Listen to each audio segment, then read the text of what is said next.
De seneste års finanskriser har været hårde ved aktiemarkederne. Næsten uanset hvor man har investeret sine penge, så ligger kurserne i dag betydeligt lavere end tidligere. Mange aktier er dermed blevet billigere, og visse aktier utvivlsomt også for billige.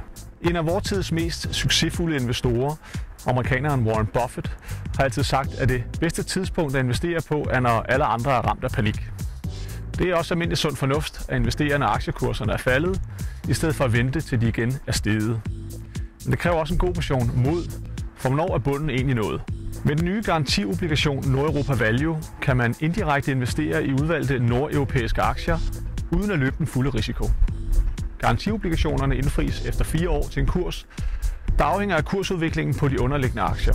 Jo større kursstigninger, jo højere indfrielseskurs. Skulle aktiekurserne omvendt gå ind og falde, er risikoen begrænset, i det obligationerne som minimum indfries til kurs 100 ved forfald.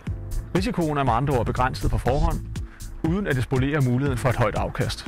Vi har til formålet udvalgt 15 såkaldte value-aktier, som skal levere afkastet. Value-princippet er flittigt benyttet blandt professionelle investorer, herunder førnævnte Warren Buffett. Value-princippet går kort sagt ud på at identificere selskaber, som er undervurderet i forhold til selskabernes reelle forretningsmæssige værdi. Selskaberne har samtidig en stærk og langtidsholdbar forretningsmodel. Filosofien er, at netop disse selskaber vil klare sig bedst på sigt, og dermed kunne levere det bedste afkast. De 15 udvalgte aktier lever alle op til value-principperne.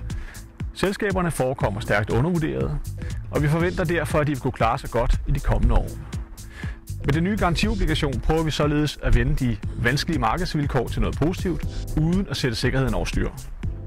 Nordeuropa Value udbydes i en begrænset periode fra den 23. januar til den 10. februar. Man kan få mere at vide om de nye garantiobligationer ved at henvende sig til sit lokale pengeinstitut, hvor man kan få råd og vejledning.